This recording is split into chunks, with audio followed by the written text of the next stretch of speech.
O Santo Desconhecido, de 2019.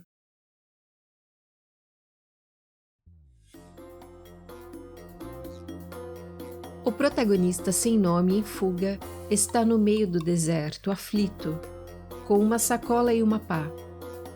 Rapidamente estuda bem o ambiente ao redor, enterra a bolsa no alto de uma colina e faz uma espécie de túmulo.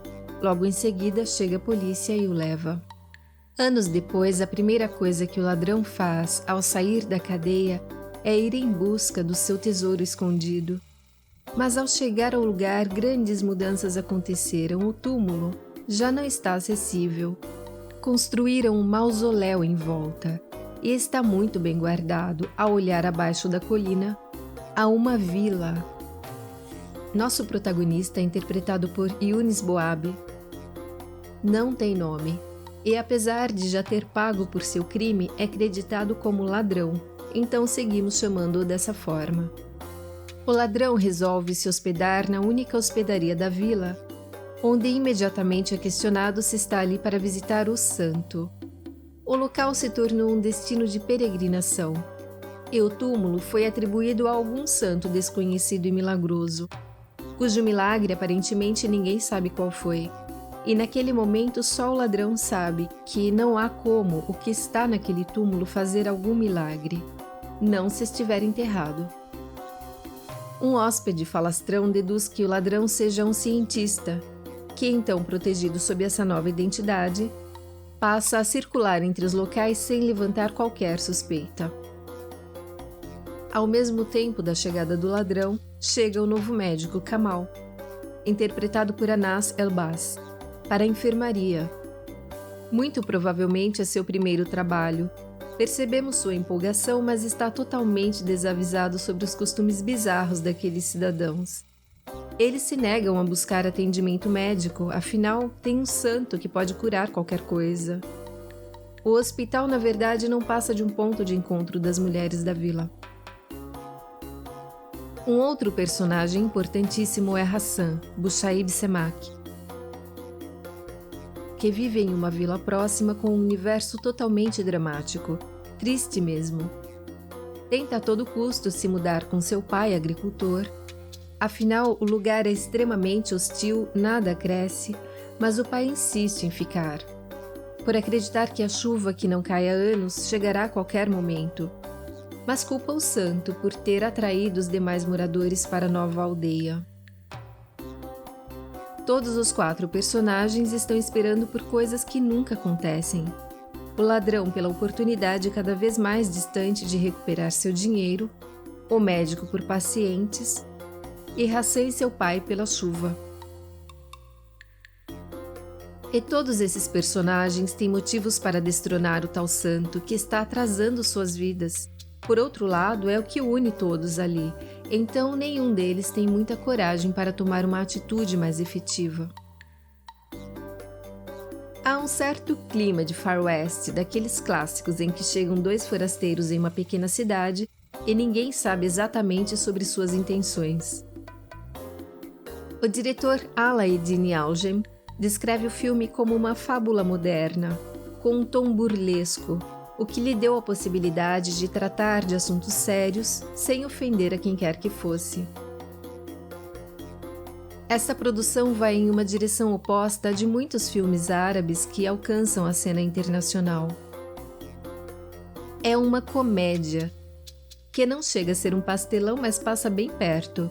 É também bastante econômico nos diálogos e nas emoções, e de uma maneira nada didática, ainda bem, aborda a crença profunda e coletiva, assunto sensível, hein?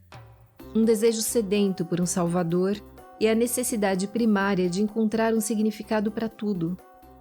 A ilusão ou seguir cegamente uma crença é a base do modo de vida nessa aldeia, desde o santuário de um santo imaginário e sem milagres, até os comprimidos que o médico distribui roboticamente a todos os pacientes, para todas as doenças que são inventadas só para puxar assunto com o médico. A obra também traz uma visão de um Marrocos estagnado, um tema que ecoou em quase todos os quadros do filme. Quase não há movimento. Como curiosidade, o diretor Algem fez questão de fazer storyboards com fotos para cada uma das 820 tomadas do filme. A trilha sonora de Amine Bouhafa, compositor tunisiano ganhador do César de melhor música original por Timbuktu em 2015. Aqui ela é muito discreta, não está presente o tempo inteiro e não é marcante, mas traz a identidade nacional e está de acordo com a proposta do filme, cumpre bem o seu papel. Em geral, eu não gosto de grandes explicações sobre roteiros, mas nesse caso ajudam a conhecer um pouco mais sobre a cultura daquele país, ainda que seja sob um ponto de vista único. Uma das inspirações para o roteiro foram as viagens que Algem fazia com sua mãe quando criança pelo Marrocos, em que observava pequenos santuários erigidos em áreas desertas, no meio do nada, e ele sempre achou essas imagens muito marcantes. Quando já era adulto, perguntou a um guardião idoso de um desses santuários qual era a santidade homenageada. A resposta foi que era um santo muito poderoso. Ao ser questionado então sobre o nome do santo, o guardião respondeu simplesmente que não sabia. A parte dessa memória também há no Marrocos uma história contada pelo próprio diretor. Em tempos remotos havia um aldeão que gostava muito do seu burro.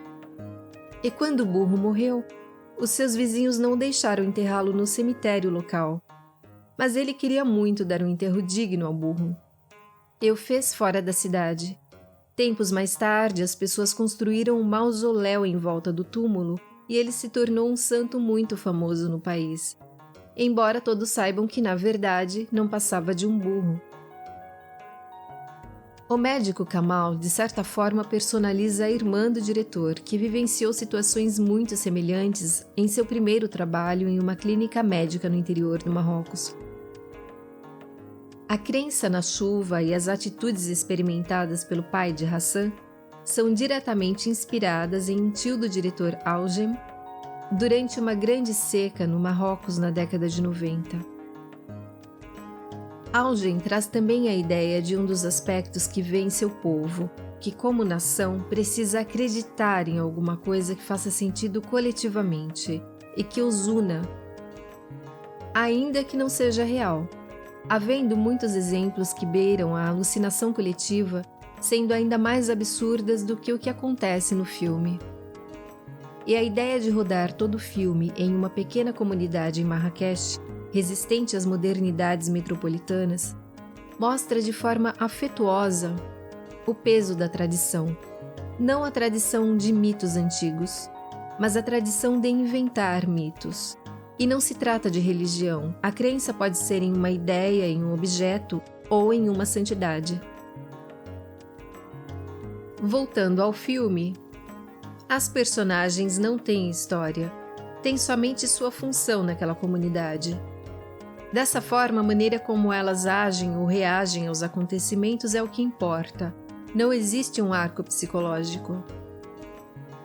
A história toda é deliciosamente absurda, mas eu vou dizer poderia se passar em qualquer país latino, no nosso inclusive. As personagens do barbeiro / dentista e Cérebro, o parceiro atrapalhado do ladrão, são engraçadíssimos. E o cachorro deveria estar sorridente em um dos cartazes do filme. Em um determinado momento, ele parece ter saído de um desenho animado. Aliás, há momentos em que parece que estamos vendo um desenho animado.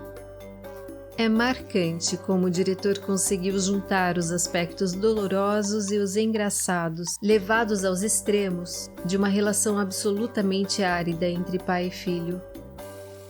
O Santo Desconhecido é o primeiro longa de Algem. E quando ele apresentou o roteiro para várias produtoras, ouviu que não deveria começar sua carreira com uma comédia, porque o cinema árabe não é conhecido por comédias, então ele deveria seguir por um caminho já trilhado, para que o filme tivesse visibilidade internacional. E foram claros, deveria conter temas como terrorismo, condição feminina, pobreza ou imigração, pois ajudam a garantir a distribuição de filmes árabes. Algem e sua esposa Francesca Duca, também cineasta, Fundou então a sua própria produtora, Le Moindre Geste, e fizeram o filme.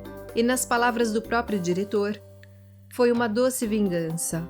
O fato de ser uma comédia árabe foi justamente o que atraiu a distribuidora francesa Condor e a alemã The Match Factory, que viabilizaram a distribuição de sua obra.